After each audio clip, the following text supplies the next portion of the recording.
raining. Okay, boom. We're recording. Welcome back, everybody. It's another episode of the Natives in America podcast. As far as I know, this is season 2, episode 27. Wow. Yeah. So with me, you already heard him, this guy. He's here with me now. Or he's not even in the room. Yeah, what's up? We're on the phone here. I'm in Tucson again, and he's out there on the res. It's been raining like crazy. Yeah, monsoon season is... Yeah, it's a good one this year. Yeah, it's been kind of shitty the past couple of years, but... Yeah. It's been sticking it to us this year. I like that. It's been pretty lengthy. This is a longer monsoon than... Yeah.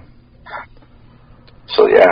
I'm used to, like, a big show on the mountains, and then it dumps in the desert, and then just kind of goes around us, and it starts up on the other side of us in Coalfield, so, like, I like that it's been, like, pouring. I got hit by, like, what I want to call, like, a white squall.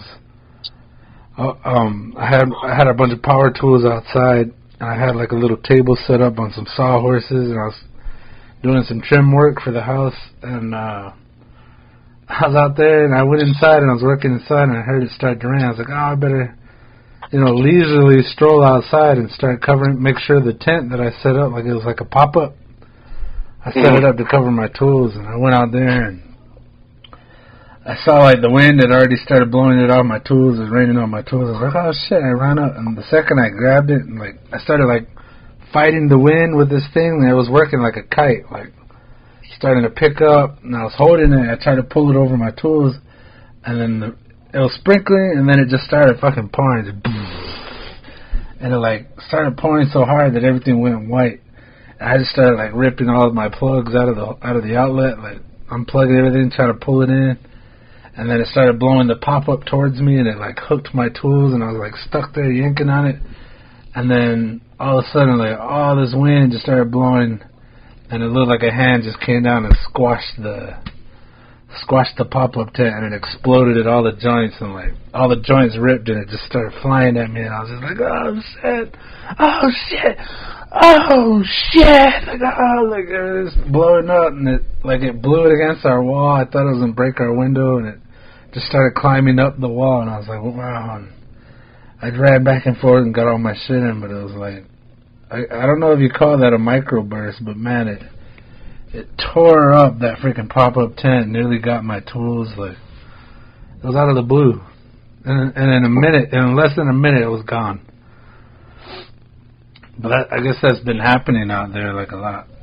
Yeah. Yeah, ripping up roofs and shit, like, tearing fences down. Yeah, a couple houses in the building just took out the roof, and it's like, the storm was like only a few minutes. Yeah. So it's like so much in a little time. Yeah. That's crazy. It left a mark on me for sure. I was traumatized for a while after that, like, oh fuck. So I had just set up that tent, and when you set those up, it's always like, should I tie this down? And I was looking around, and, like, there might have been, like, a sprinkle or two here and there, but there was, like, all these patches of bright open sky, and I was like, nah, I don't need to tie it down. Like, if anything, if something happens, I'll just drop it down and move it out of the way. And then God just spit in my eye, man. It just crazy. Okay, all right. So anyway. That was beside the point. We're talking about the weather here. So we already kind of threw some topics back and forth, and I kind of told Sky I wanted to do Res Fun.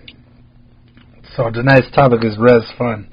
And, of course, he asked for some examples, and since we're talking weather already, like, a lot of my Res Fun happens during the rainy season. One of the number ones was playing in the wash. So what I'm talking about is things we'll do that when you're on the res and kind of bored, you're looking for some fun, you kind of do some, I don't want to say janky, but just kind of some res, you do some res shit to entertain yourself. Yeah. And Sky's a special one, I think, because I told him I swam in washes, and it sounded like it surprised you. No, I just never got around to. Well, I think I brought up inner tubes. I was like riding the wasp. Oh yeah, that was. Nah, we never had an inner tube. You ride in the wash, but I don't even got an inner tube. We would play with mud boss, like playing in the mud, like dividing teams and those like soft, compact balls of dirt. Well, that would always be the thing. It's like no rocks. Yeah, we'd have dirt wars. Yeah. Yeah. I mean, I remember doing that. I just didn't really do much swimming in the wash. That was all. Well, let's talk about that because you share your fondest memory of playing in the wash. So dirt is kind of involved in all this shit. Like the REz is a lot of, we got plenty of dirt on the REz. I remember I think I want to say it's about midsummer, maybe late summer, like after the ground's all dried up and people keep driving back and forth on the dirt roads, like it start getting powdery. Like there'd be a lot of dirt powder, like it's all mashed up. And way back when whenever there'd be like a funeral or a dance, something when I was little, and I was out in the village, like the cars would come, like they'd be coming for the dance or whatever, and they'd drive down that road and it would get all dusty. And then, like, me and all my little cousins, we'd run out, like, into the clouds after the car passed. And we'd all run out there and, like, start throwing dirt clots and having our war. And I was always playing war. Like, man, like, just throwing dirt clots, you know, like, it was like there was a smoke bomb and we were riding undercover and busting each other's up. Like, I used to get, like, big cups of the dust and throw them. And as it flew through the air, just leave like a big cloud. Mm-hmm. So like I'd have like, you know, that'd be my smoke bomb, and then we'd be, you know, hitting each other with dirt clots. Every now and then you get a hard one and just pop you in the face, like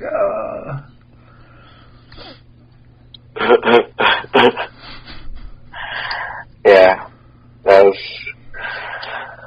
was all fun until someone got hurt and started crying.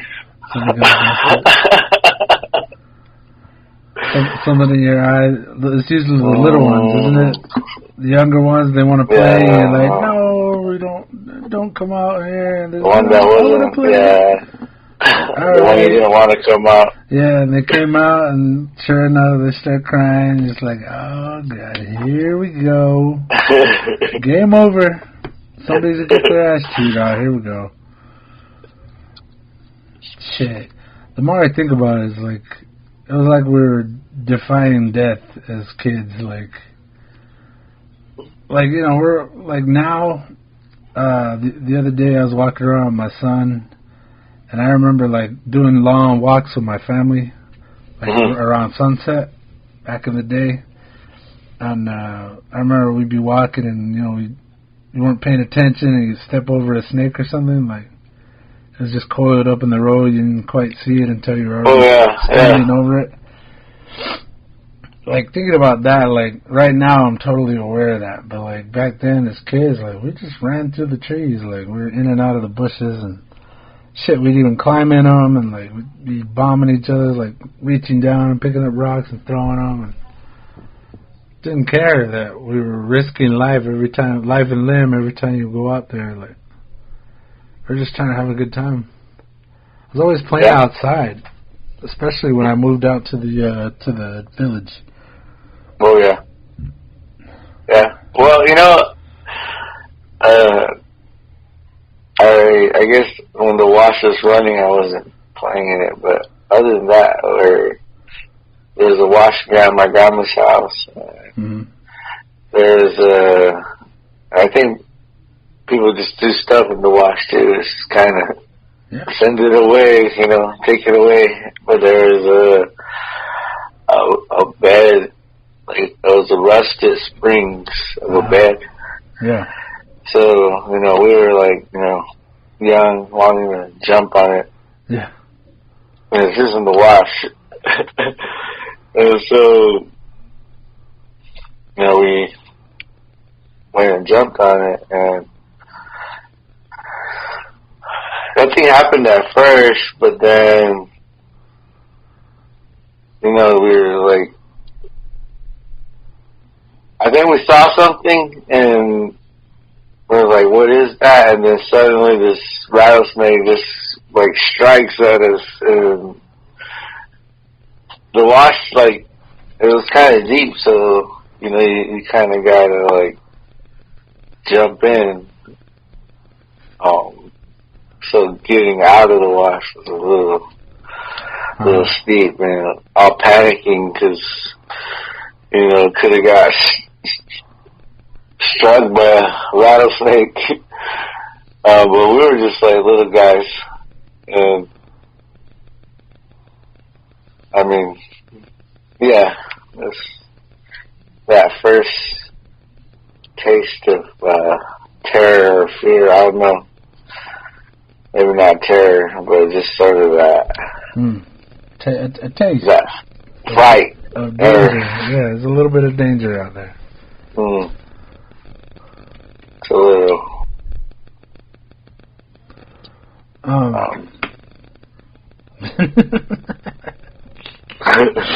That was kind of scary. So, I think what's kind of funny is like I never really had a wash. Like growing up, when I was a lot younger, like I don't know, from like 5 to like 10 and 11, I was down in cells. I lived in cells at the teachers complex behind the old high school. So like I was playing with all the teachers' kids. And then I had a few friends out there in the old rentals, and they'd come over and I'd go out there. Always catch some shit going back and forth out there. But so I guess the point is when I moved out to the res, or not to the res, to the village, that's probably the first time I had like my own wash. Like out there in cells, you have to kind of. I always had to walk like quite a ways to find a good wash. Like there was one, the one that's way behind all the rentals, that really big one, and then and I think it's connected to the one that kind of crosses over behind those, over towards the hospital, and like Bashes and all that, and by the police department. Like that's all interconnected, and so they're all kind of far away. So when I moved to the village. In Coalfields, there's a wash like right there by the main road. It's like, I don't know, 50 yards to 100 yards from my house. And like once I had my own place and it was that accessible, I was there all the time. I think it's cool that like in the earlier days there, we'd go there to play. So like one day me and my cousin, we carried this. We carried like this. We had one of those old school vans. I think it was like an Astro van, and it had one of those removable middle seats. I remember that was sitting around in our yard for the longest time as like a bench, and we took that and we carried it all the way to the fucking wash. We sat it under a tree, and then we started building like a hideout around it.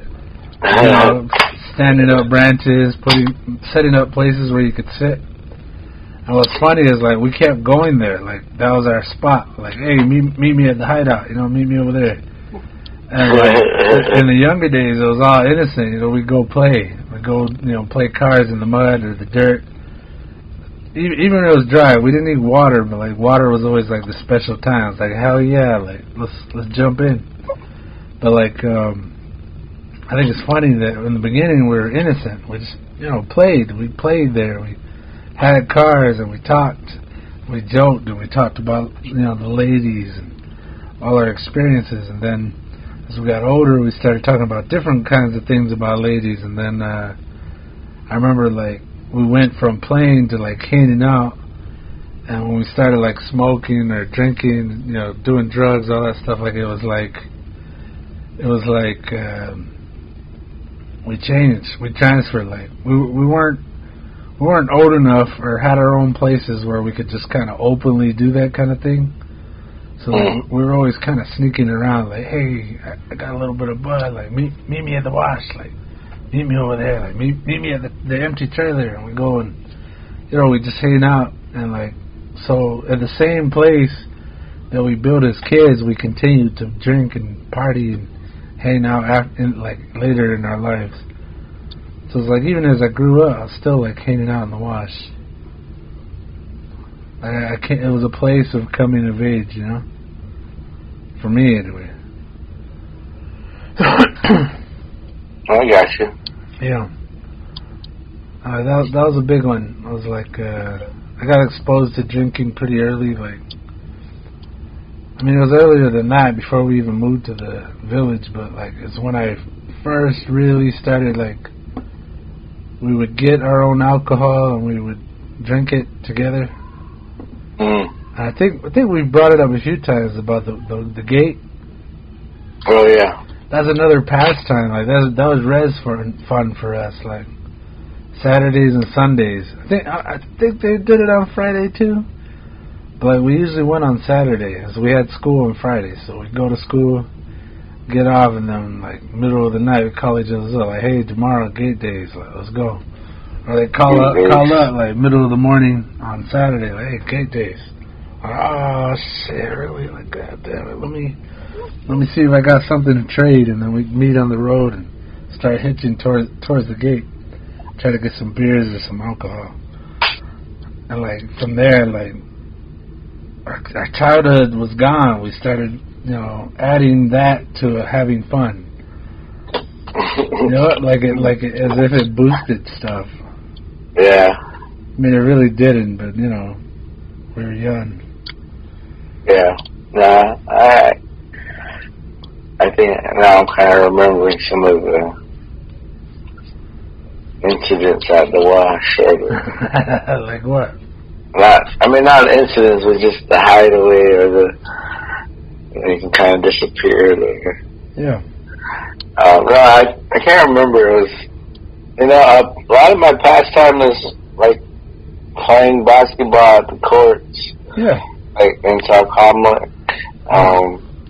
Even my uncles, like, I would go with them and they would be playing, and we would just be watching, and then we would walk back to my grandma's house like, every other night.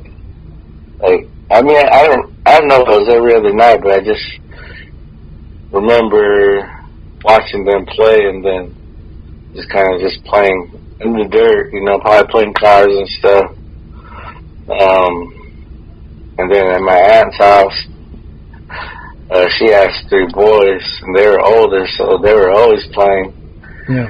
And, you know, they would always have their radio out and the jamming, so I think they introduced me to a lot of music, just playing outside, balling. Yeah. Get done with all the chores. But yeah, there was something going on in cells, and I think it was like just they're like, hey, I don't know who had the bud, but it was like, yeah, let's go smoke.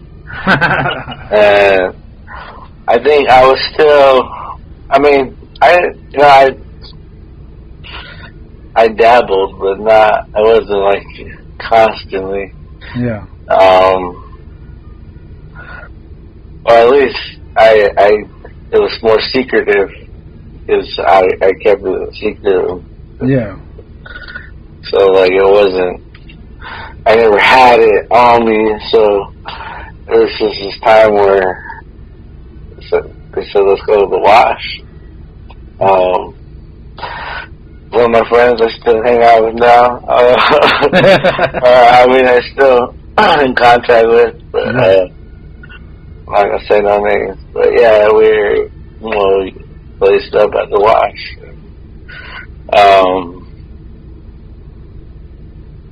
Yeah, it was kind of, I think, the first time where you're with the crowd, not a crowd, but a group, and everyone's pretty fried out, and you're going places, and it's like not obvious, but you're just happy. Yeah. I think it was the first time I ever felt that kind of like just happy, but you kind of know everyone knows your blaze. And so, yeah, the Wash is kind of a little temporary hideout for it was a safe a lot place. of us. Yeah, it was a safe place for us young kids. Where you still got to kind of hide stuff.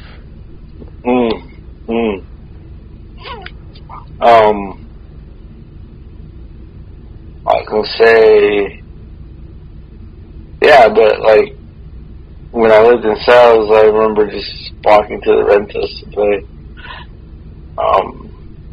basketball and meet up with people after school.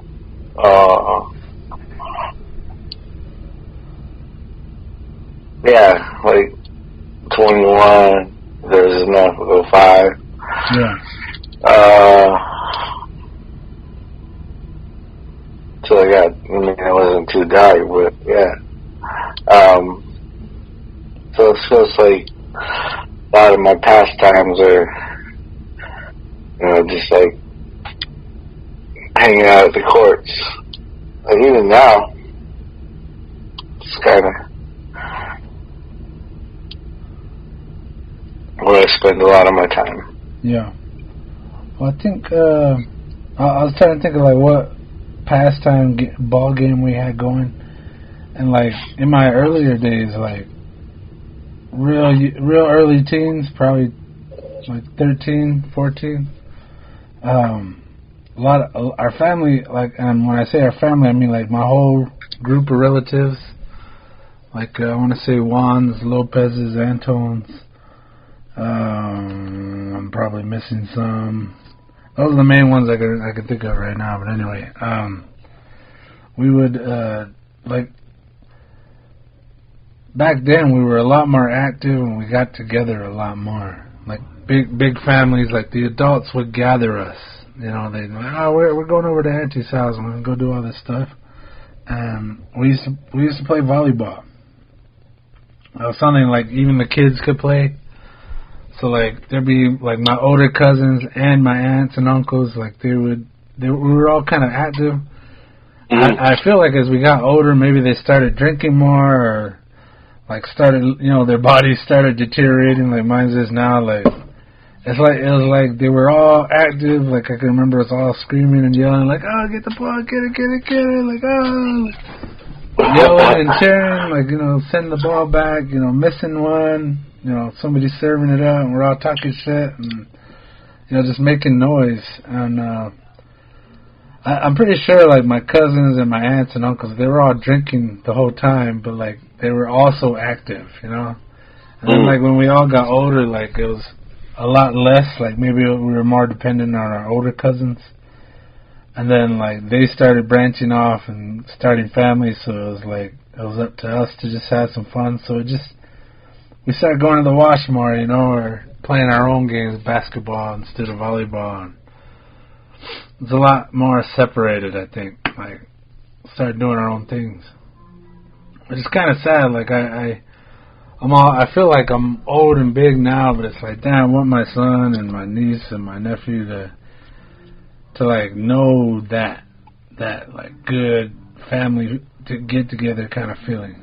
Mm-hmm. But like at the same time, like when I'm like I like to cook for them, so like when they come over and we're doing a cookout, I'm usually like over the grill, and I'll play with them, like I'll chase them around every now and then. Like what I've been doing lately is like getting like packs of water guns or packs of like water balloons. It's funny how water is would key you to a lot of the fun we have in the desert. Like, oh, let's get some water and let's have some fun. You know, but like, I also like drinking too when I'm cooking out. So it's like I'm buzzed and throwing the ball around the kids, like chasing them around, like just getting into it. And like, I kind of wish more of that than what they're used to. Like, I don't want to be inside all the time. You know, glued to the boob tube, watching TV.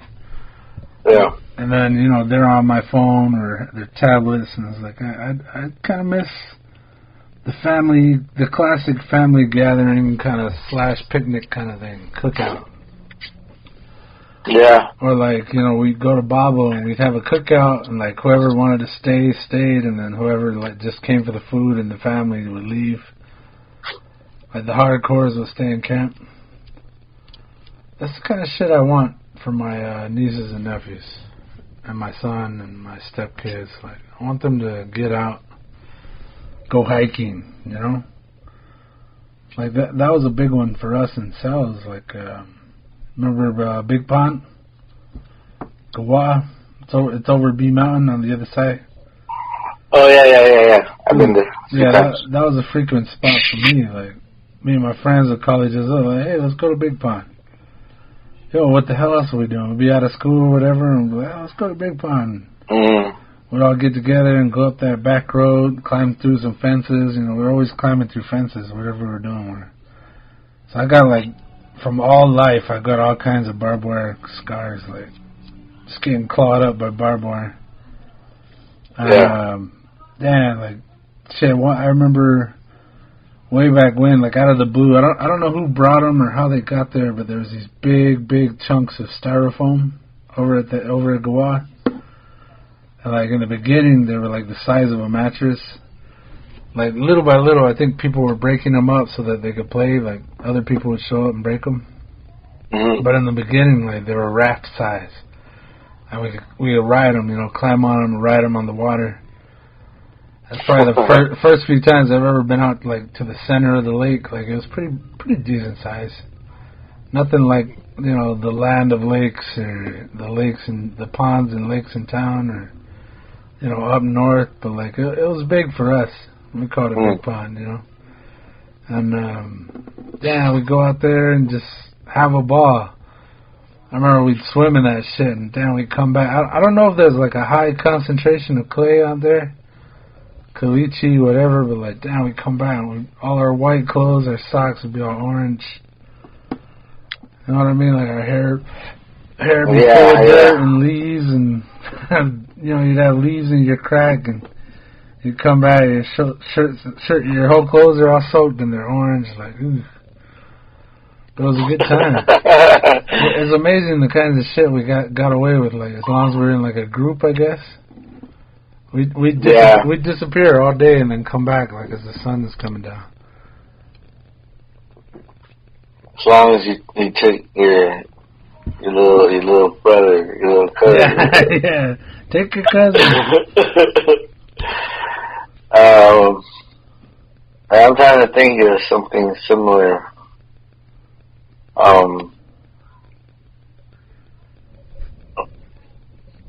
remember. I don't know if you know what a slip and slide is, or if you remember those. I remember filling a tarp with water, yeah. Yeah, my cousins over at Tucson had a slip and slide. Damn. And I remember it was funny, too, because I think it was my uncle, or maybe my grandpa, but I called him my uncle. He, you know, sometimes I think that was another maybe a little side note to not. I don't know if you call it res fun. I mean, it is fun sometimes, but just being able to sleep outside when it's cool, or it's like super hot, and you just wanna it's cooler outside. Yeah. I think a lot of pastimes, and those are, you know, a lot of times fun, like hanging out with family. Kind of what you're talking about, where it's just good energy, because you're with your family outside. You know, we didn't have electronics back then, so it wasn't like, you know, kind of all synchronized talking, or, you know, even just looking at stars, you know. Yeah. It was sort of, now thinking about it now, it's just kind of like a little peaceful, Yeah. you know, to be able to have that. What was I saying? Oh, you were just talking about sleeping outside, no electronics. No, the slip and slide. So, my uncle would sleep outside sometimes, and he used a slip and slide as his blanket, or maybe he, yeah. So when my cousins wanted to use this slip and slide, they would have to go kind of steal it from him. and like he didn't really speak that much English. So like he just thought we were taking his blanket, but it's a slip and slide. And so like just imagine like three boys trying to like, hey, this is ours. But yeah, that was a fun time. Again, playing with water too, you know. Yeah. And hot. Damn. So the house that you lived in, that we both lived in, the one out there in the teachers' complex. It used to have grass. Like a lot of grass. Yeah. And I think it was because we would play in the yard with the hose, and I think people started driving right there. But in the beginning, there was a bunch of rocks where you couldn't drive right there, so it was all grass. And we used to be out there with just a hose. You know, you try to tie it or jam it between something and like leave a long piece out. You turn it all the way up, and it would like move like a snake. Like it would like go up in the air and then spray down, and we'd be jumping through it, like, you know, with our cut off shorts or whatever, like pants, our ruined pants with the cut open knees. We'd cut the pants, and you know, we'd be out there like just fucking in our underwear or whatever, just whatever we had, and we'd be swimming. Like, yeah, our chonies just jumping through the water. And so like, damn, like. Water was a part of all that. I don't know if everybody everywhere feels that way. Like swimming, I think that's not just a REz thing, but it's like, damn, like water is the shit. The ocean is the shit. Like I don't know, like key to our life. Yeah.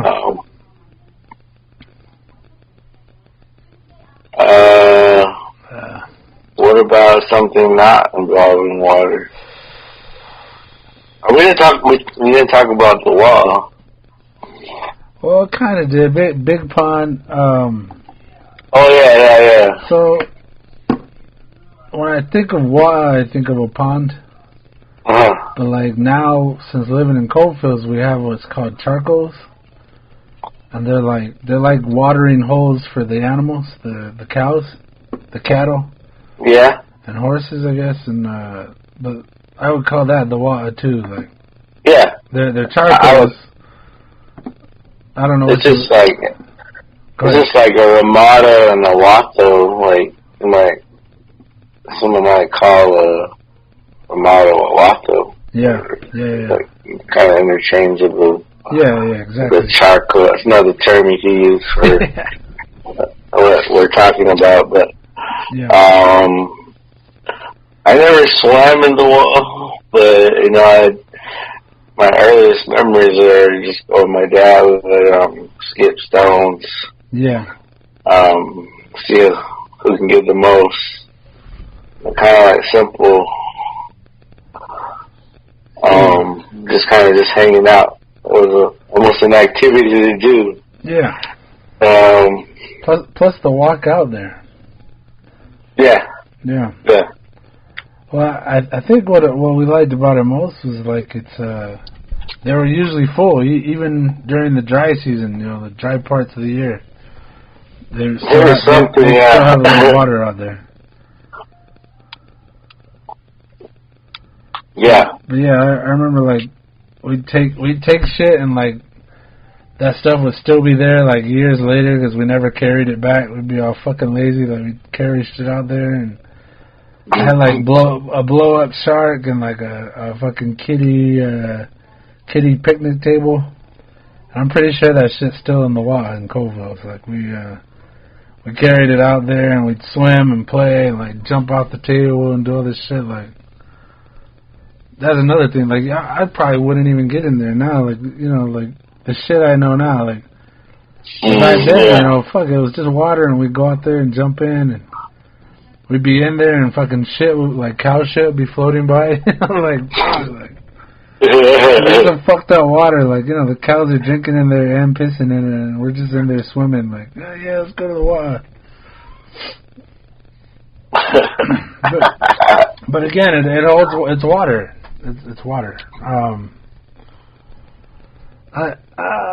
Let's see here. What's funny is like even the stuff I did without water, it still involved like the wash or like out in the desert. For real, right? Yeah. So I was thinking like BB guns and paintball guns. Like it was a little older when I started using that stuff, but we'd still use like it was kind of like an arena. It's got all these hiding places. We go play hide and seek out in the wash, like out in the desert. You just whenever we got kids around, it's like, oh, let's do something, let's play. Hide and seek was a big one. But it was like, fuck, like again, like we didn't know how dangerous that shit was. Like I think when you get older, like you realize some shit's permanent. You fuck up and like that shit's permanent, and kids don't think that way. Like, you fall and fuck up your ankle, and then it's like, all right, that's you the rest of your life. You got a nice little limp, and you're done. You know what I mean? So now as I'm older, it's like, all right, I don't play that shit no more. I don't run like that no more because I sprained my ankle back in 1995, kind of shit. like whoa. So, yeah, that was the next thing was BB guns and paintball, like.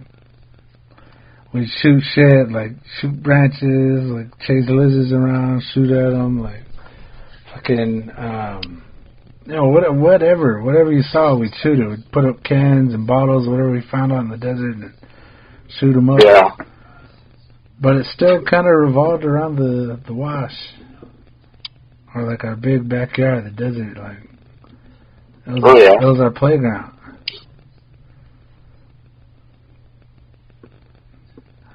I think. Huh? Oh no! What are you saying? I was gonna say I think as I got older. Well, if you want to add to that, you should go now. I was about to keep going. I mean riding bikes. Oh yeah. Damn, bikes used to be big. Just to get across, go somewhere, go see your friend, lives on the other side. Yeah. I can't believe I wasn't even thinking that. Like I got a little list going here, and I didn't even put riding bikes. Like damn, it's the right. Yeah, we did slingshots. Oh yeah, with what? Well, I remember we bought slingshots, but I remember my dad made us slingshots out of mesquite. And I used like I think it was like the tire tube. And then some leather, and it was pretty. I mean, that was actually a pretty cool little toy we had. But yeah, I want to say we played with BB guns, but like maybe we didn't get too deep in it, or we were shooting a lot of stuff. Yeah. Yeah. I don't know why, but we used to like shoot each other, but we'll put a pillow in front of us. Oh yeah. I was shooting with this pillow. Mm. In the house when I was on. Okay, I wouldn't even dare go in the house with that shit. Yeah. But,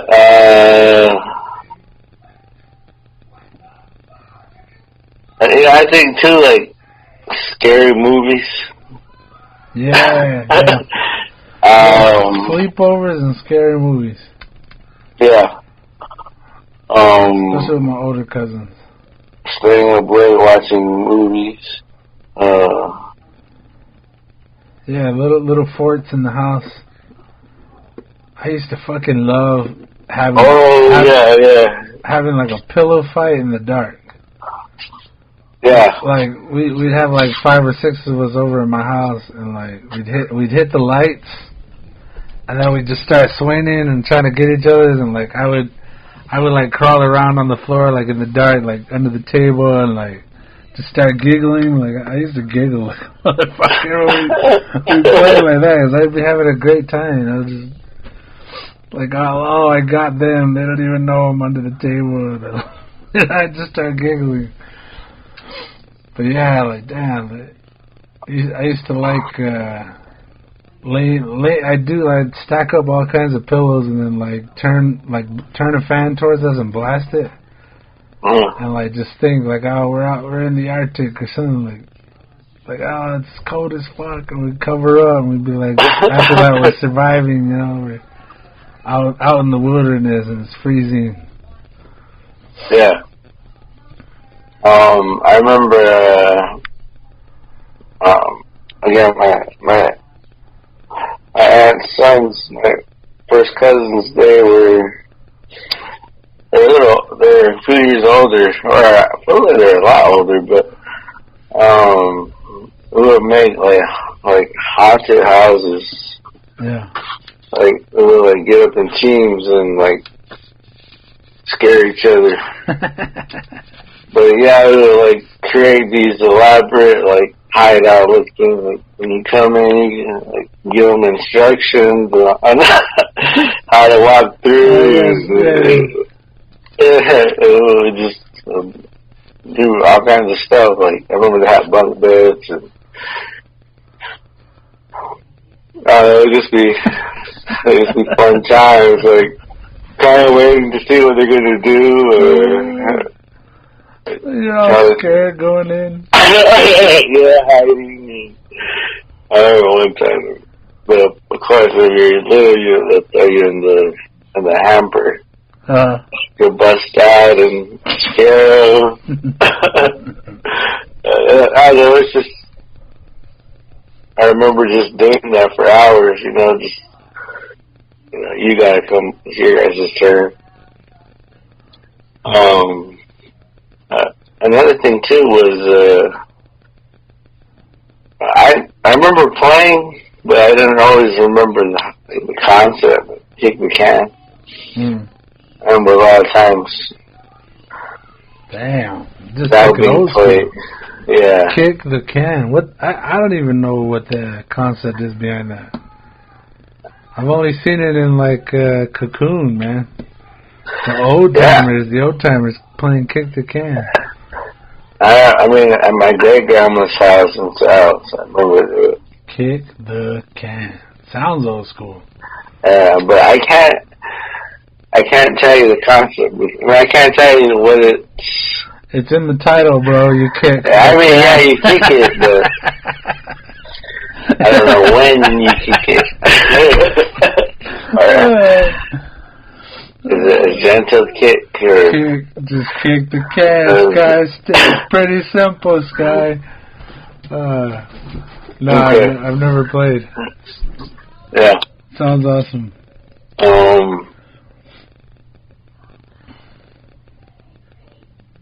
Sorry, did I fuck you up? No, I mean, I'm just trying to. I'm just sitting here thinking of all those stuff. But my other cousins. My other cousins, the same ones that they would get the younger ones, a lot of times me, and I was always breaking up into teams, and it was like And so it'll be like, they'll get me and then they'll get one of the other guys. And my older cousins would like train us to fight. Oh, hell. Like boxing. And so like, you know, like we train for a little bit and then the other team's training their guy. Oh, hell. And we put on socks for our boxing gloves and then we were fighting on the table. Oh, hell. And like we turned the table kind of into the ring. Yeah. And like, you know, they're like, we're in their, like we had, well, it's like a boxing match pretty much, you know, but, you know, they're like coaching us as we were doing it. And wow. Again, I think it was because, kind of going back to like this, what we were talking about before we started recording, but like the parents away or the boss is not there, you know, goof around, but that will be when like my aunt will be at work or my mom will be at work or something like that. Someone will be supposed to be watching us or the ones, my cousins that are telling us to fight are supposed to be watching us. But, you know, again, it will be until when someone starts crying or someone gets hurt. Every time. Yeah, so it kind of kills the momentum of it, or the buzz of it. But yeah. a lot of breaking up into teams and stuff like that. So yeah, I was thinking of the sleepover. Not alright. So when I was young, like I'd have all my homies over. And we'd like there'd be like 3 or 4 of us, and we'd sleep over.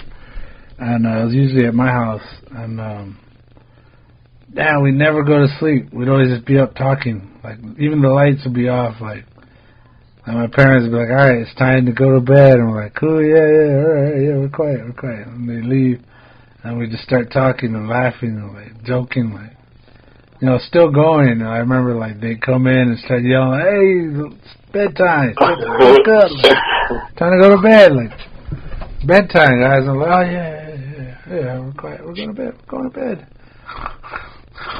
You know, like, you fake it, and then they leave, and then you start talking again and laughing. Somebody farts, it gets even louder, you know, something happens. And I was thinking about it a minute ago, like, my son and my sister's daughter, my niece, Nadine Amadeus, they were down in Coalfields with us. Like I get my son with me, and we just happened to have Nadine with us, and they were playing together. Like they're pretty close in age, I guess, not too close, but like enough where they can still play together. And I guess I never really conceptualized that they haven't been growing up the way we grew up. So like when they were together, like they'd be like, "Hey, can we build a fort, or can you build us a fort?" And I was like, I used to get mad, like, "Nah, leave it alone." And I started thinking, I was like, you know what, that was the best when I was their age. So like I just started like they did it. They called me and I went out and they took like every cushion and every pillow in the house and just threw them all on the floor. And I was a little pissed at first, like, "Man, you look at this mess." And I started thinking, like, this is awesome. I would have loved this as a kid. So like I started like standing a broom up, and I had like all my tools, so I like clamped it to the couch and took like a pole, like a PVC pipe that was laying around, and I clamped it to a bookcase and started running like blankets over them. And, like, they were climbing in it. I built them a fort, you know, and they were climbing in it. And I, like, turned fans at it so, like, the wind's blowing on it. And, like, they're giggling. And I had, like, flashlights. And, like, I turned all the lights off in this, like, our main living room. And, like, I had like, this rainbow LED moon. And I'd hand it to them. So, like, they got all these colors. And they'd be all night just joking and laughing and like playing, and then they start arguing and fighting. You know, there'd be some crying, But then I told them, like, hey, if you want to cry, we're shutting this shit down. Like, I don't want to mess around. You either want to play or you want to cry. Yeah. They quiet down and they get to playing again. You know, they wanted to tell on each other, but then, you know, if it meant game over, they didn't want to do that. So they went back to it. And, like, there's this moment in the middle of the night. It was like, I want to say it was already midnight, like going on 1 o'clock. And, like, my mom's always like, 10 o'clock is your bedtime. Like, Nadine, how many days? You guys need to go to bed. And she started getting mad and, like, brought flashbacks. And I remember I was late in the living room and, like, they wouldn't shut up. They just kept going. Like, Grandma would warn them. And I guess every now and then they'd run through my bedroom into the hallway, like, start screaming in the hallway. And my dad, like, he's all old now, so he, like, sleeps super early. And, I guess they were waking his ass up. Like, they kept fucking with him, like, screaming. And I kept telling him, like, hey, Grandma's asleep. You need to lay down. Like, I'm the adult now. Like, hey, shut up. You need to lay down and quiet. I remember at some point, they wouldn't shut the fuck up. They just kept laughing all loud and getting all crazy because they had a fort. You know, they were in there and in and out of it. And my dad, like, kicked the door open, and he was in his tidy whities, and he was just like, hey, go to bed, you guys are all that. He just started yelling at them. I was like, oh, God, like, traumatize the kids for life, Dad. You and your chonies, like. You know, he came out. That's all he was wearing, you know. He went to bed. And I was yelling at them, and brought, like, this big flashback, because, damn, my dad used to yell when I was little, like, a lot, like. I kind of think of him, I used to think of him like not now, but like best way I can describe it is like a silverback gorilla. You know, they're all big and they like run around and they're slapping their chest and making all this noise and like knocking shit over to like scare you. So like it was like a taste of that. Like they were mad and I was kind of mad. Like, shut up, guys! Like, stop running in the hallway, stop yelling. But at the same time, they're doing exactly what I was doing. It was probably the first time they'd ever gotten a taste of that, like the old school have fun with no electronics type thing, like just lights and a fan. And I mean, that's electronics, but not what I'm talking about. It's not no tablets. They had nobody's phone. They weren't watching YouTube. They were just giggling and laughing together. And like I had to think about it after the fact. Like I was mad too. Like, hey, you guys need to be quiet. Like, it's time to go to bed. Trying to get all serious, and it was perfect. Like I was mad about something that I say all the time I want them to have. It's a childhood. Yeah. So like I had to look back on it and go, you know what, that shit's great. So like the next time they asked for a fort, man, I went right to it and built them something. And I was like, man, yeah, I got you. They're like, Uncle and Dad, like, please build us a fort. Build us something, please. We want a fort. We want a pillow fort. Can we, please? And it's like, yeah, all right, let's do it. I'll hook you up. And it was just because, like, damn, like, I remember having fun, and I still look back on it fondly. Like, it was, like, the same people that we used to, like, laugh and giggle and play with are, like, gangsters and politicians and workers and fathers and family men have all gone on and become who we are now. But that's where it all started, you know, like the sleepover. Back, yeah. I got another one, but I want you to go on for a second here. Take the mic, Sky. Take the wheel. Take the wheel.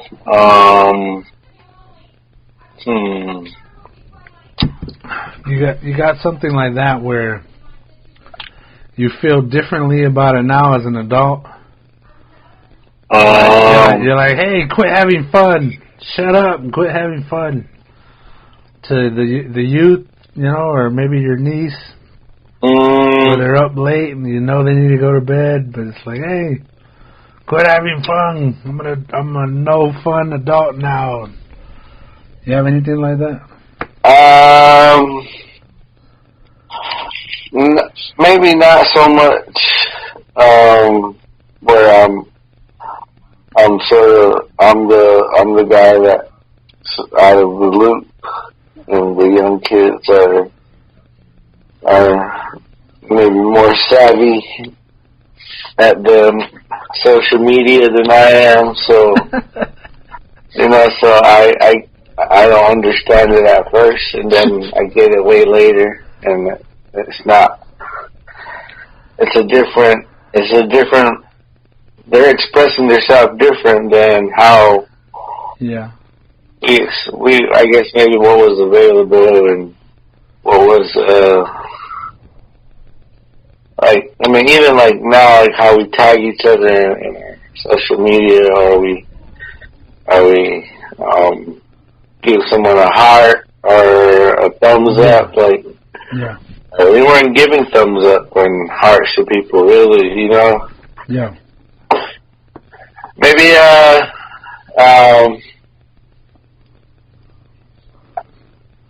maybe this is a different topic, but I think, maybe passing letters, that was more in school, but I think, I don't know if this generation is passing letters, but that was always kind of a fun thing,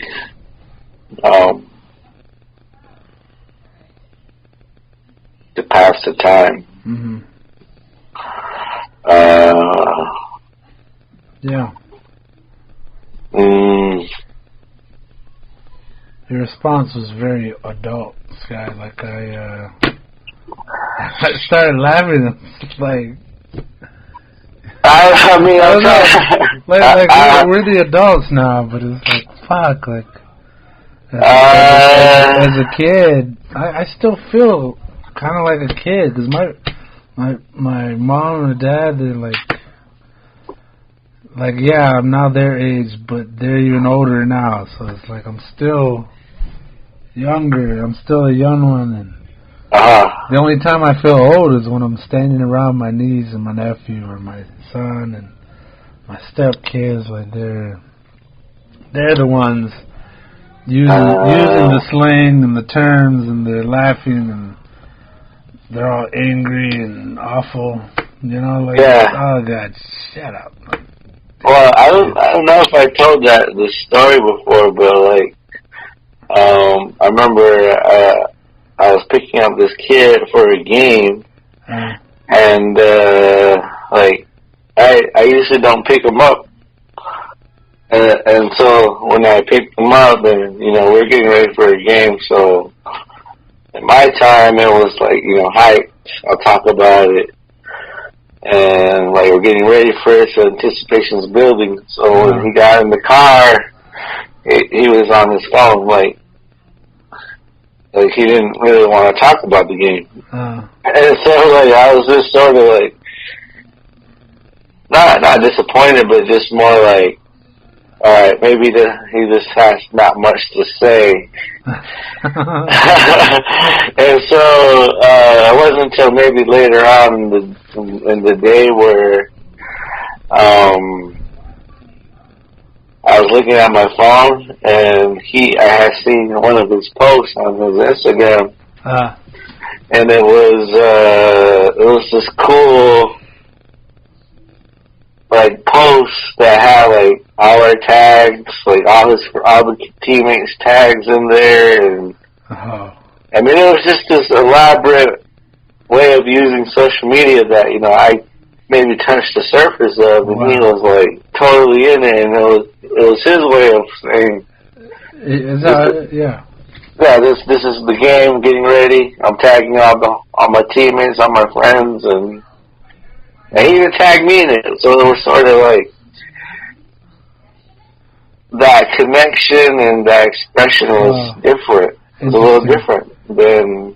So he was sitting there right next to you, completely silent, but hyped. Yeah. But his hype was on the line, and you were sitting there bubbling. Hey buddy, let's talk. Fucking hype, buddy. Yeah, let's talk. Let's use our vocal cords and look at each other and smile. Yeah, I mean, I think that's where it's like, you need to talk. I'm here for you. Let's talk it out. And it's like, no, I don't need nothing. Sometimes it's not much to talk about. It's like, we know what we're doing. That's the hour. Yeah, that's the hour. Keep going. We're at an hour, but so I see that change, and yeah. I mean, it's a different. I guess it's a different thing. Wow.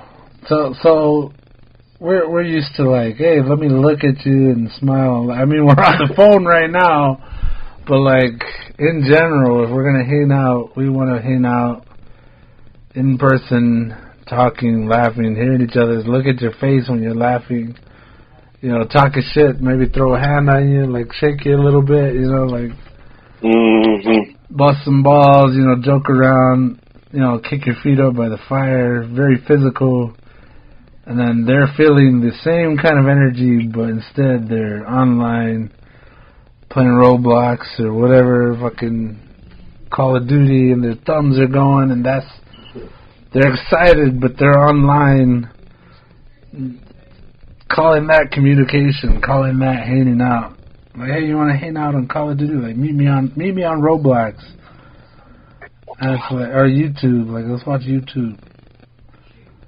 My Augie, he used to play. He used to call his buddy, and then they'd play on the game.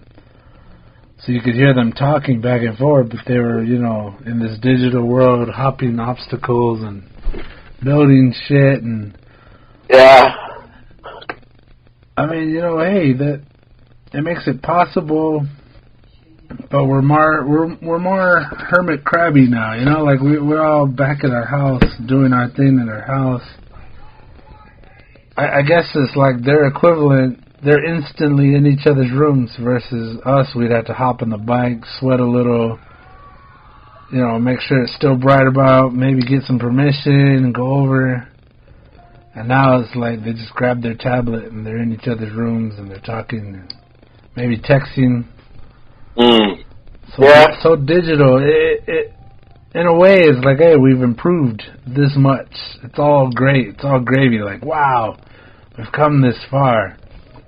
While at the same time, it just kind of feels like we've lost something. A little bit of heart, maybe. Like there's just. I kind of wanted to call it off the top of my head like some touchy-feeliness. We've lost physical contact for this advanced quick chat, quick talk kind of thing. Like me, like I can tell when I'm talking to somebody older because they almost always call. And then like when I'm trying to talk to somebody, I usually like text, because it's like if I'm texting, I can also be watching a movie or doing my thing, and then just I see the message, send a message back. Like, so I could be holding a conversation and watching a movie, but like if somebody calls, it's like, all right, pause the movie, turn on the light, I'm gonna talk. I'm glued to this person's interaction now. Gotta answer the phone. That is strange. It's like, oh God, I gotta talk now. Like, hold up, stop everything. And most of the time, like I've enjoyed our talks this whole time, but like most of the time, I'm like, I don't want to talk on the phone right now. Not sure I'm gonna answer because I'd rather text. I'll text you real quick. Like Jason, he calls me all the time. Like sometimes I don't want to answer. Sometimes it's like, oh no, I'm watching a good one right now. Yeah. Or something like that. It's like, bro, I don't know. Like, hold up, bro, hold up. Well, I think that's kind of the newer, the part of the newer technological world where, even caller ID, like, even before not even had caller ID, but like, before you didn't even know who was going to be calling. Yeah. You just got to pick up that phone and roll that dice. Well, you know what I do is I'll text somebody, do you have time to talk?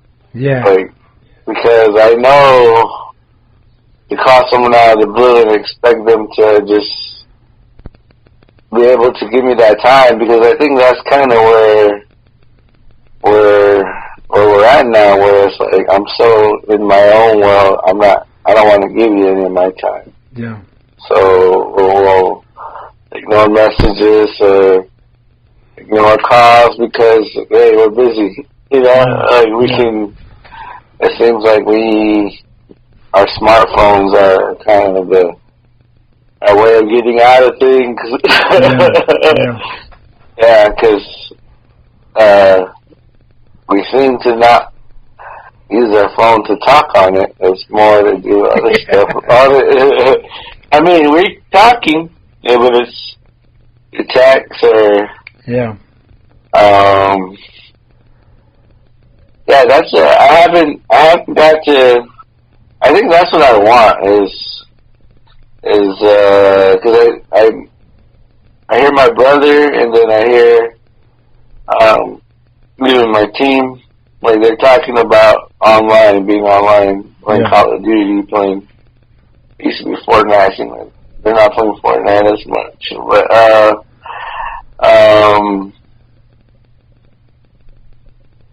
I don't want to play games, but I wouldn't mind being a part of the dialogue of the game.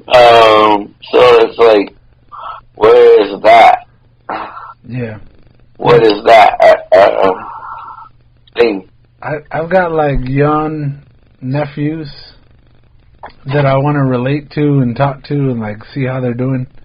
But at the same time, it's like if we're not playing a game, there's like I feel like I'm using up their time, and they're like, I just wanna get back on my game. Like, yeah, uncle, yeah, like, oh yeah, cool, yeah, right. Like, damn, you're using up all my energy. Like, I'm wearing down. Until I get back to my game. It's like when you want to do it, like pass a lot of information, and you're sitting there like texting away, pecking the screen, just like trying to give a lot of information. And then there's like that adage of people going, gee, if there was only a way to communicate instantly what you were thinking with your voice. It's like, yeah, I know. Wouldn't that be great? And you're sitting there holding this device, a phone, and we're speaking, through text. It's like the modern mail, the modern mail letter. It takes forever. Well, check this out. So, talking about Rez, when I lived in Little Tucson, I was when Nintendo wasn't Super Nintendo hadn't come out yet. It was on Nintendo that was out. LT. And shout out to LTs. Yeah, the neighbor Aaron, he had a Nintendo, and it was like we wanted to play. We had to watch at his house. It was a good walk, but I mean, it was still like we had to get up and walk to go play. Oh my God!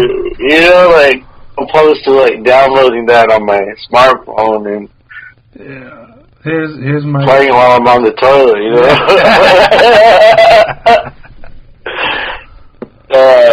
So is that progress or what is that? I don't know. You're dominating on the war path, and at the same time you're wiping your ass. Yeah, sounds like progress to me, my man. Yeah. Well, so my mom. I mean, I think that's a fear now of the older generation and maybe our generation, where we think the kids are on the devices too much. But it was always like that I felt like with my mom in games where she didn't want to buy us a Nintendo or I think with Super Nintendo then she'd rather not buy us that, but we wanted it, and I think it was like she didn't want us to be on it all day. But what what's also kind of cool now is like kids might be able to make a living if they're that good at games, you know. So yeah, that's interesting. That's sort of like, it's almost like you can promote your kid to play games all day because it's gonna get them successful, but I don't know if that's likely or if it's I mean, the likeliness of that, you know, like to have that much success to where you're like, let's say your career.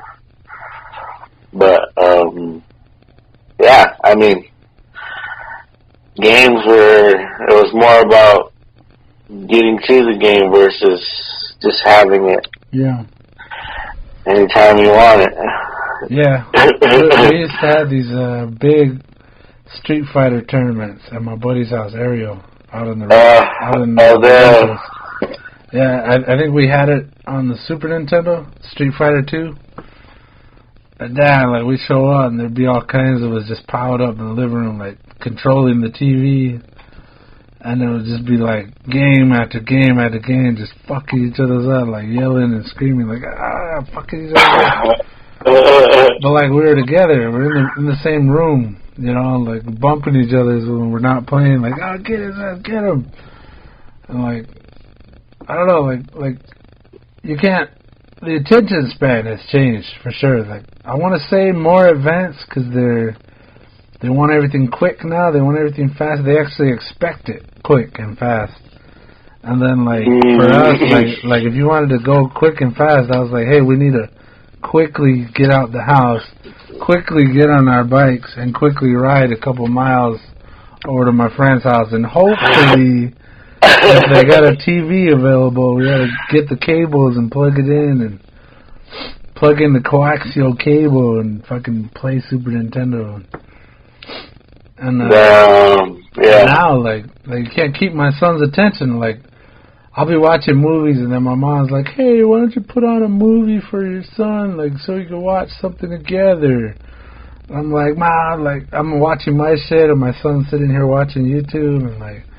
I'm like, yeah, well, he's here, alive and well, and leaning on me and doing his thing. But like I'm like, no, I'm not gonna turn off my bloody show, so that you know, I already know what's gonna happen. I put in his movie. I'll turn my shit off. I'm like, all right, yeah, I want to relate to my son. I want to be here with him, his age, you know, and he's got like older siblings by like a lot. Like I think they're about 4 years older than him. Well, his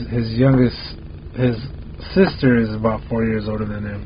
His brother's about 8 years older than him. Wait, that can't be right. Damn. It actually is. And anyway, wow. Anyway, but so the stuff that they're playing, he's playing now. So he's a little more advanced than himself now.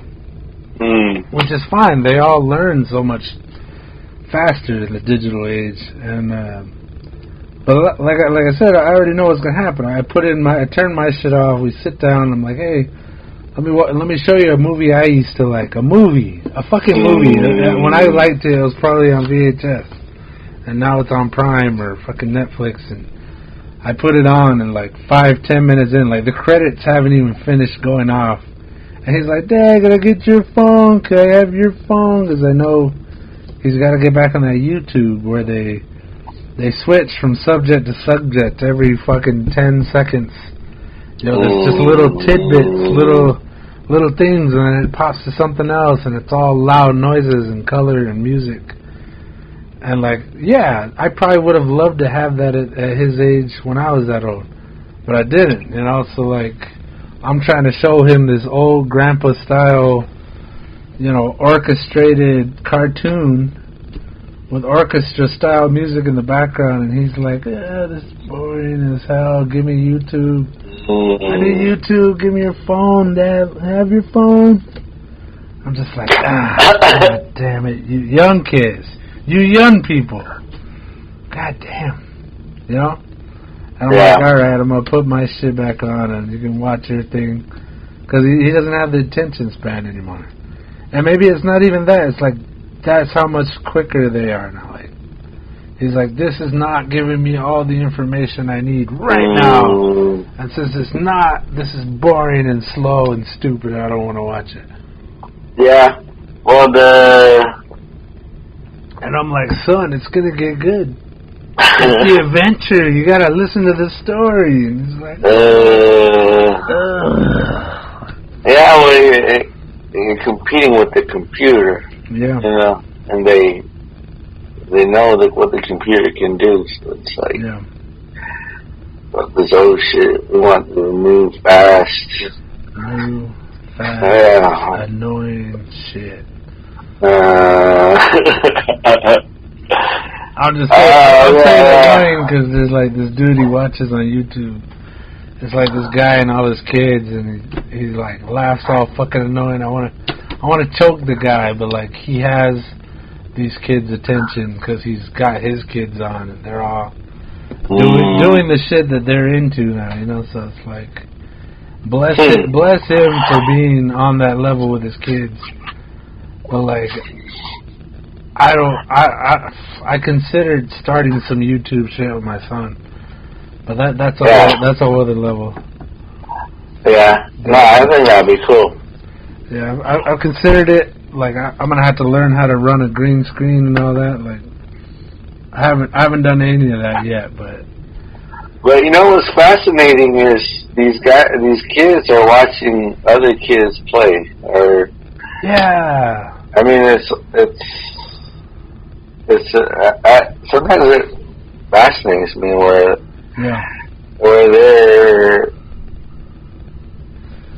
it's like another kid playing, but they're watching that kid play. And that's enough for them. He's entertained.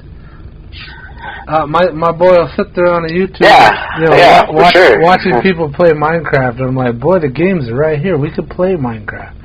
But he's watching other people play Minecraft. Yeah. I don't know. I mean,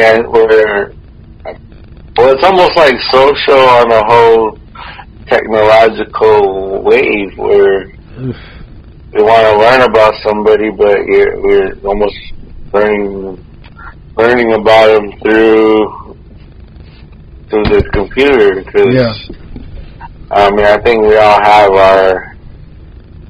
our personalities that we like on the internet or on YouTube or wherever, you know. We have those voices those personalities that we click on, but that's just on a whole nother level where they're watching the kid play, or I mean, some of it is kind of corny where a family is making videos. I mean, it's a little not my tea, but I respect that it made them bank. I can respect that. Like this one guy I'm talking about, he's getting rich off of kids tuning in to watch the kids play. I'm like, wow, there's something to that. I can respect that. What's well, damn it, I had a point. You want to start a kids show? I think I might at some point. I might have to.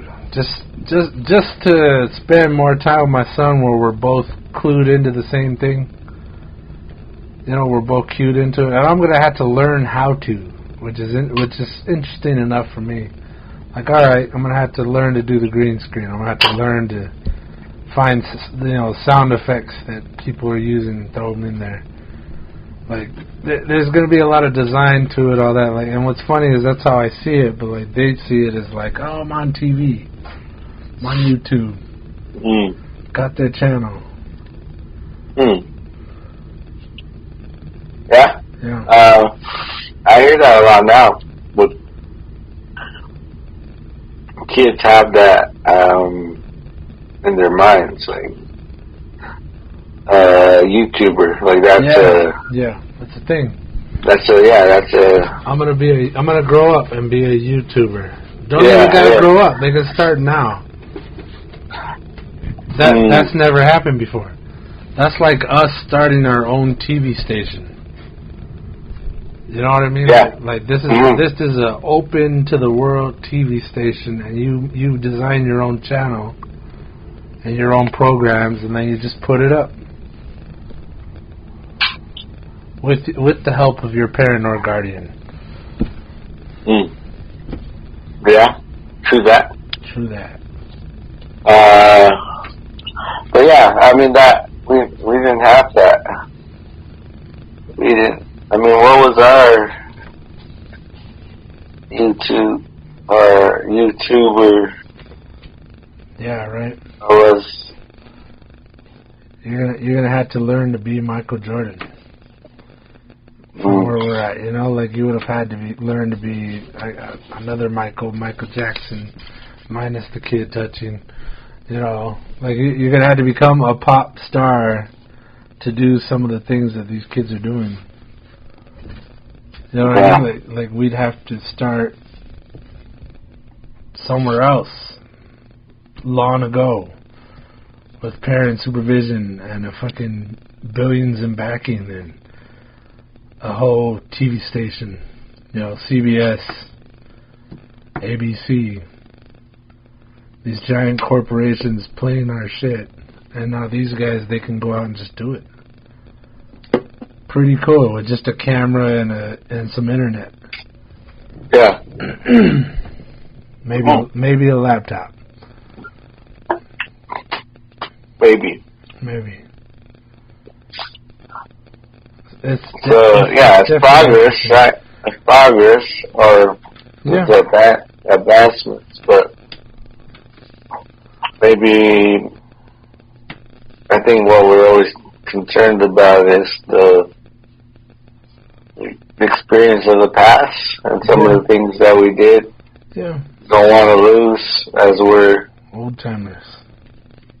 Yeah. We're old timers. It is. I think inevitable, right? Or yeah. Like sands through the hourglass.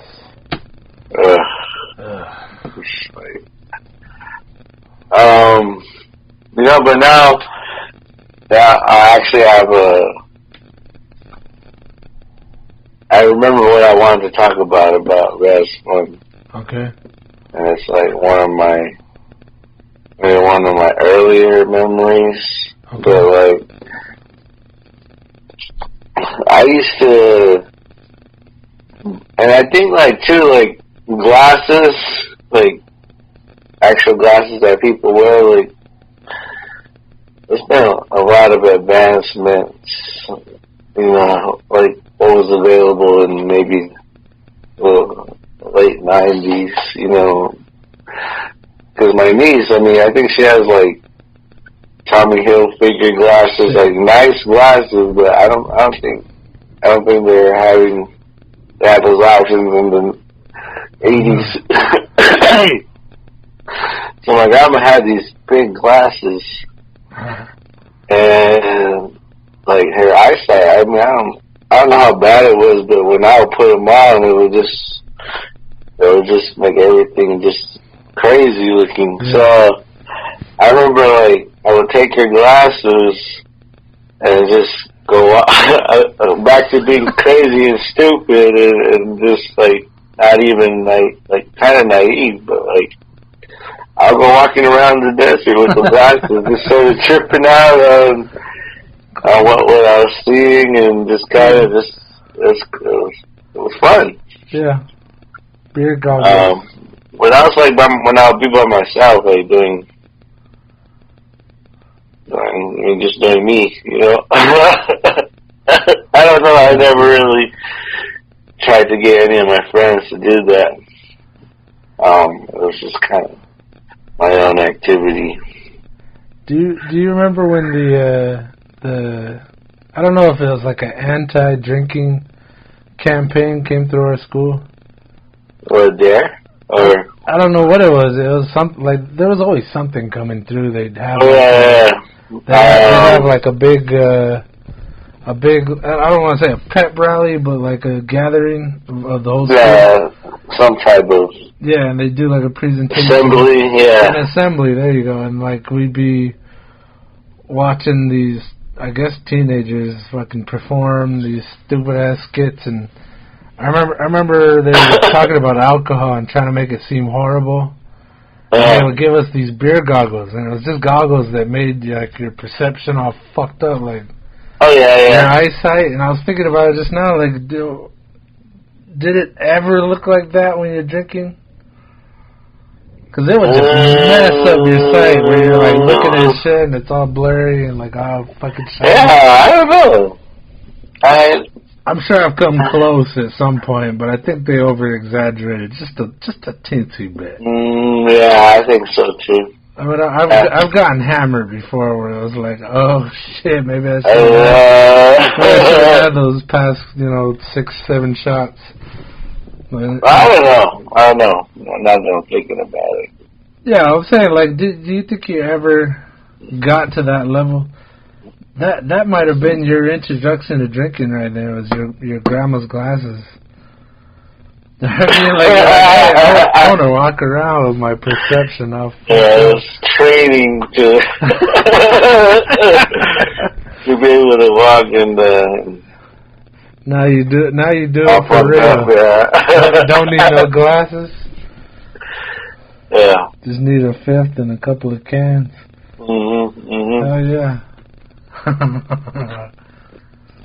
Yeah,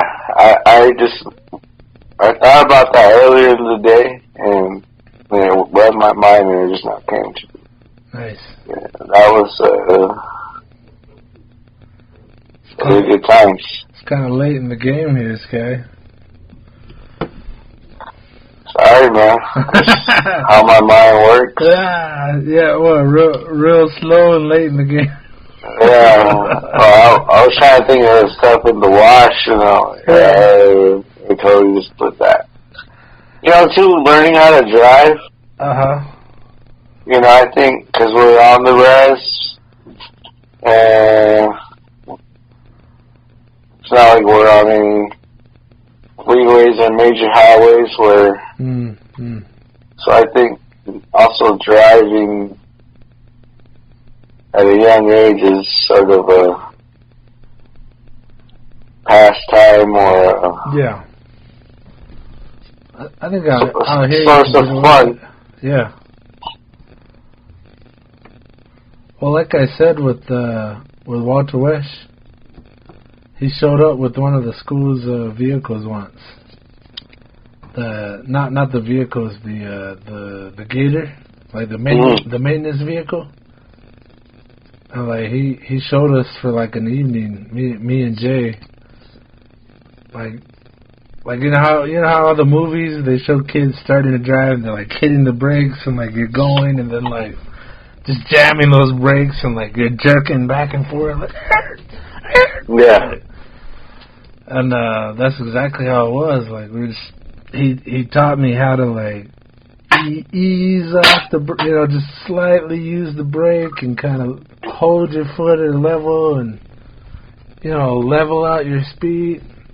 So you weren't like flying down the road. Like that's kind of how I learned back then. Like I remember riding my dad's lap and all that. Like we'd take the trash out or something and let me drive over there. But like that was probably my training back then. Was on a Gator. I actually want one of those now. I want something like that for the village. Pretty cool. Yeah. That actually be pretty cool if we got that. Like, they use maintenance trucks, but I think it would be cool if we had Gators, too. Anyway. Chop some wood and throw it in the back of the Gator. Hell yeah. Where would you drive when you were practicing? So, in Little Tucson. Oh, geez. There's like, there's always this back road that I like to go. That was not on the main road, and I think maybe I felt a little bit more comfortable. Yeah. I mean, you're still on the road, but it was a dirt road. But yeah, I mean, then when we were in cells and were old enough to drive, it was always driving to the shell and getting some late night snacks. Yeah, just a quick trip. Yeah, I think that was always a thing in the past where we'll take a drive. Yeah, I got cruising on my list. Cruising? Yeah. I did a lot of that with Nash. Like he'd pick up a lot of us. Like there'd be 5 or 6 of us in the car, just smashed in there, and we'd just cruise. Go up and down Main, down 86. Go down to a cul-de-sac, turn around, come back, just cruising, go get drinks, and then cruise some more. Just laughing and talking shit, pointing out people like, oh shit, damn, who's that? It's a little bit older thing. I think we're like middle school to high school kind of stuff. Yeah. All learning to drive, thinking we're all bad, riding. It's a pretty cool feeling, being able to cruise. To be young and on the road. Oh yeah. Good times, good stuff. That's fun. Yeah. I'm pretty sure we're leaving out a lot of. Oh yeah. There's more. A lot of things. There's a few things I wanted to bring up, but I think we've covered a lot of it. You got any words of wisdom to top this whole thing off? Maybe for the youth. Something maybe the kids might hear one day. Or your niece.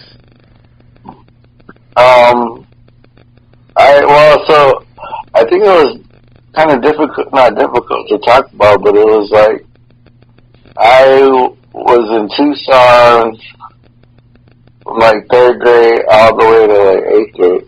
So I spent a lot of time in the city too, to where, I'll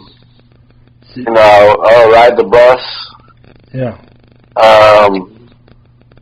So I spent a lot of time around the city, busting around. So the sunshine. Going places, yeah, sunshine.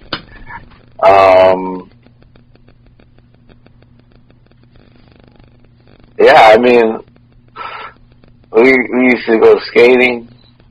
For a while, I was like, go roller skating or rollerblading. Yeah, old school. Yeah, that was pretty cool. Bowling. I mean, stuff in. I guess it was not so much res fun, but it was fun just kind of being out, kind of exploring. Maybe that's what it was, because like my mom was working, so there'd be times where you gotta entertain yourself, so it's sort of like going for a walk or going to the store. I didn't have no money, just going to look around. Yeah. But also like a lot of mountains. I remember climbing a lot of mountains. There's a couple of big hills and LTs I would climb, like playing with cars. Really, my great grandma's house has a big mountain. I always climb down and just kind of just hang out there. Yeah.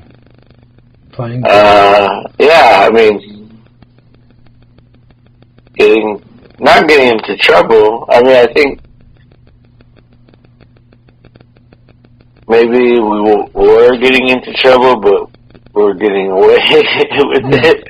Yeah. But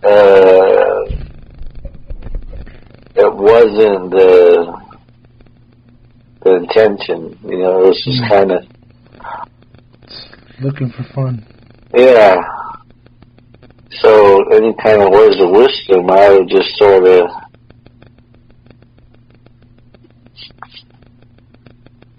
just, I don't know. I don't know what I say. You gotta entertain yourself sometimes. Yeah. But, the world is so big that, where you can have a lot of time to entertain yourself. Yeah. But I think it's finding what you want. Again, finding out what you want to be doing with your time. Feels like I repeat myself saying that, but, if you're having fun or if something's really fun, you kind of got to deep dive into it. Yeah, explore it. Yeah. But then also sort of, I think what's important is, kind of what we're talking about with, those times of family bond building. Yeah. And I think that's why I get it now where my mom, always points out, they're related to you or we're related to them. Yeah. Because sometimes we're so focused on our own lives that there might be you might be related to this person through so-and-so or we don't know. Yeah. Go play with your cousins. Yeah, so I think it's having those strong bonds with your family, and kind of making time and doing I don't know, would you say non-technology? Because unplugged. Yeah, maybe put the devices down for a second. Yeah, maybe. Yeah, I think that's what it is, but even just experiences, I think that's kind of where, I don't want to say technology is bad or put down the device. I think even that thing you were talking about, the sort of the expedition where you're doing Jumanji or something. You play some Jumanji with your family, or and when I say Jumanji, I mean have an adventure in the real versus liking someone's comment on Instagram, or retweeting what someone said, Yeah. Actually have a real life experience with someone you care about. Yeah. For memory's sake, and I think that too, where sometimes. I was just talking about that earlier today because my phone, Google, they'll send you sometimes I post it too. My Google will send me pictures, say 2 years ago or 5 years ago, and a lot of them are my basketball memories of coaching. So I'll be like, hey, I forgot about that. That was 2 years ago, and so it just sort of freaks me out sometimes. Oh man, time's going by so fast, but you don't want it to go too fast to where you don't have no memories to cherish. You just sort of now it's always on the go. Yeah. I guess maybe putting pause on the technology world and unplugging to have a good old fashioned experience with someone that you care about or family relative. friend. Yeah, I guess it's because, you know, I don't know how you feel about that, where, you know, I experience it too now, especially with how we do talk on the phone more, but, like, you could say you have friends on the internet, or you could say you have people that you've met only online, like, you've never seen them in real life. Yeah. But, like, Facebook friends. So I'm saying, like, go and actually see your friend. Yeah. Actually be in the same room and play Scrabble or Jenga or something. Damn. Board games. Damn. Old school. All right, Grandpa, we got it. Atari, yeah. Bust out the Atari. Yeah. All right. But I don't know.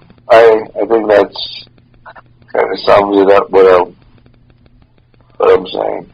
I'm a weird guy, so I think you know, I can stay inside and have fun, but you know, to be able to go outside and accomplish something, you know, it kind of takes a little bit more energy. So, yeah, you have to want to be outside. You got.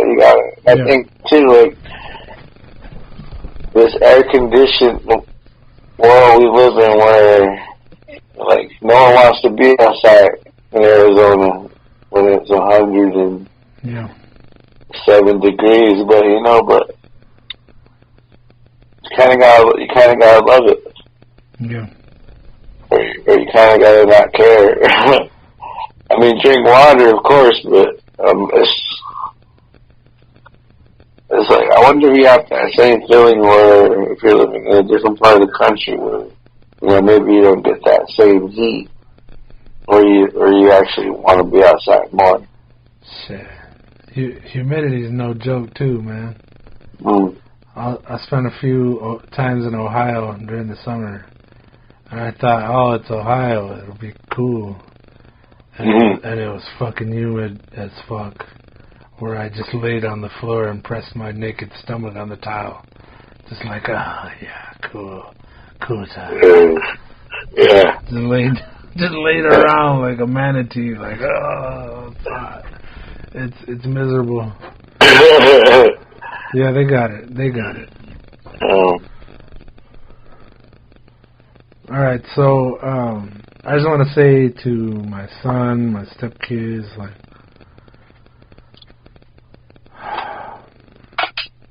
I think you hit on a lot of it, Sky, but I want to say, like, guys, like, I'm not saying do what I did, but I'm saying we had a hell of a good time, and I think kids today don't know the half of how fun it is until they're doing it. Like, occasionally we go somewhere where there's no internet, and then suddenly they have a fucking ball, or you know, you're on the playground and there is no Wi-Fi, but you're out there playing and running around and yelling and screaming your head off. That's living. That's youth. That's fun. And like Sky said, the time goes by so fast. So use your time wisely, and like I can't even describe how fast. Like, years used to take forever, and now it's like years just fly by now. And I'm just like, God, use your time, enjoy your youth, you know, your invincibility, whatever it is, and get out and explore. And you know, make those friends, scuff your knees. Like, the way my mom used to still kind of describes it to me is I'd be reckless and fearless, and I'd be climbing on shit, and she'd be like, oh, I gotta get him down and get him off that, he's gonna hurt himself. And my dad would be like, hey, he's a boy, let him go, let him explore it, let him do it. Yeah. He's a kid, let him do it. And you know, you'd be wrestling with that idea. So, but it's like, damn it, kids, like some of your best times are gonna be just together with your friends in person, talking, physically jumping over barriers versus doing it on a computer. And the only thing moving on your body is your pointer finger or whatever, your mouse hand. And to the parents, like if you got little ones, nephews, nieces, kids, or you're thinking about having kids, like think real hard about what you really want and kind of cut the cord a little bit. I've wanted to say that to somebody somewhere, like cut the cord, like let your kid go a little bit further. I think, yeah, the world's a scary place, but it's always been a scary place, and I think the main difference now between now and then, it isn't, oh, it's that much dangerous, or it's that much more dangerous. It's that the internet and TV and all this, electronics have put it in our face instantly the second something bad happens. And in the past, we'd have to wait till the evening news to find that out. So, like right now, it's in our face, and it makes everything seem so scary. So you don't want your kid to run down the road by themselves to their neighbor's house and play. You're like, hey, no, just let me walk you over there. You fuck it up, you dad it all up, you parent it all up, or old guy it up. Like, cut the cord a little bit and, let them explore. Make sure that they're not... Part of it, exploring and being a kid is learning. We're always learning, and I think we all kind of forget that as adults. We're like, oh, can't let this kid do this. Like I said, I was trying to smash my son and my niece's fun. I was like, you guys gotta go to bed. And then I realized, like, fuck, all this time I preach and talk about wanting the kids to have a good time. The old school way, the natural way, like animals. And, instead, there I was. They finally had the opportunity to do it, and I was trying to crush it, trying to shut that shit down. So, and then eventually I thought about it. I was like, oh, I need to encourage this. This is a good thing. Exploring and getting physical and breathing real air and sweating a little bit, and laughing. It's all good for the soul. It's all good for development and learning. And if you're a parent or somebody who's just like, got your kid chained to your hip, let them go a little bit. Let them live a little. And let them learn. Let them make mistakes. And when they do make mistakes, don't overthink it. Don't overjudge it. It's like, I keep smacking myself in the forehead going, you know what? Some of the stupidest shit that we give kids shit about, like, hey, don't do that. We do it as adults all the fucking time. Yeah. We interrupt each other's, we jump in and we want someone's attention and we're all over them. We're like, hey, stop, get off me, go to your room, go play. Yeah. And we do it all the time. Calling somebody up, texting them, like, hey, let's hang out. They don't even answer. Same thing. We do it all the time. Like, some of the shit we give kids shit about, adults do all the time. Like being too noisy in a fucking restaurant. Some people do that. It's a little faux pas, it's a little assholey, but they do it. So, kids, adults, let's explore a little bit and let's hold back on the whole judgment and knock it down type shit, because it's all in good fun. And sometimes it's res fun. You know what I'm saying? Sometimes you gotta have a little res fun because you don't got anything else to have fun with, so you gotta make fun, like encourage that. That and promote it, and trying to think of a specific word to say. You wanna grow it. You wanna what's that? I would say almost imagination. Yeah, you want to cultivate it. You want to support that development and living your life, being social. Knowing people, knowing how to talk to people. That's what jobs are. That's what That's how you become a full-fledged adult. In the end, you become socialized, and you can talk to random strangers and get their attention, become friends, or show them the way, or whatever, But it all starts now for all of us, and it's never too late, too. for some of you big-ass kids out there, you adults that live like kids, or maybe the adults that never got to be kids. It's never too late to enjoy some childish things. Either with your kids or on your own. You know, leave the kids with a babysitter and go hit some go-karts, you know, do something fun. You know, and then take your kids the next time or something, like explore, have fun, cultivate it, and it'll all pay off in the end. I think it's the willingness to stay, wanting to learn and wanting to see what else is out there. Because I think when we become adults, we get comfortable in our pockets, like we're and then when we see the kids and they're doing stuff that we're not used to seeing, we get mad and say, "That's not how you do it," and that's not the way I was taught. And all the time. So I think it's let's ease up a little bit. It's remember you were a kid once. I mean, I think that's kind of what I was going to, is like,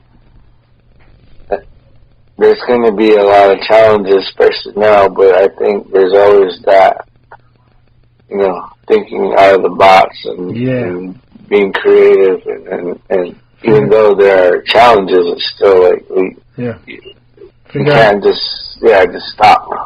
Figure out a way to have some fun. Yeah, or figure out a way to still have your kids engaged. Yeah, nice. Because I think that's where it's all being lost. Is they're okay because they're on their game and they're playing. You know, they're gonna be okay for the next couple hours, and then again, kind of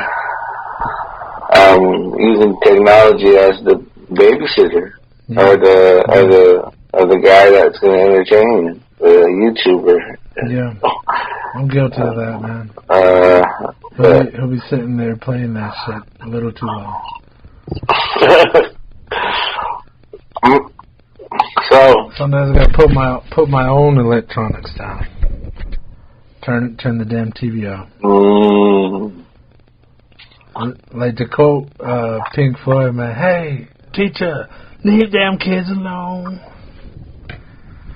Yeah. Amen, brother. Yeah. All right. Well, let's call it before we hit that 2-hour mark, bro. I'm trying to get us under that mark. I think we've covered a lot here, and I think we've, at least, you know, hopefully, like I say every time, man, the goal is to get us thinking, remembering, and hopefully laughing. So I think hopefully we got that today. And here's looking forward to the next episode. And just an announcement, we got Hardy. Somehow we got Hardy. And whenever we figure out a way to schedule it all at the same time, he's in. So soon, very soon, we're gonna get him on. For anybody listening there that's interested in the next guest. Who knows Hardy? Yeah. Shit, everybody. He hasn't forgotten us. He's already said that. He hasn't forgotten. Yeah. He may not be on the res right now, but he has not forgotten.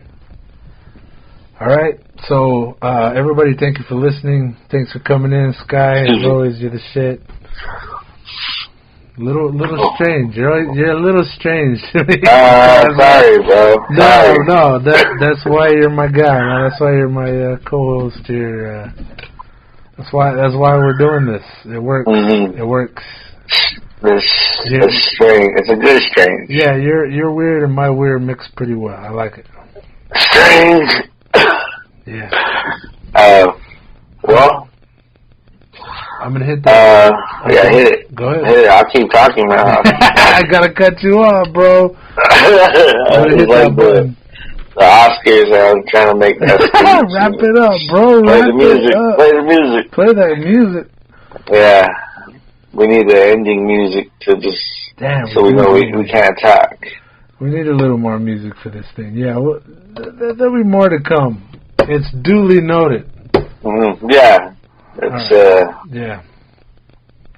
It's in the works. I need a little wrap-up music to cut Scott out right now. Patience is a virtue. Yeah. Okay. Go have some rest fun. Yeah, go out. Yeah, definitely. Good job. Everybody go out and get yourself some res fun.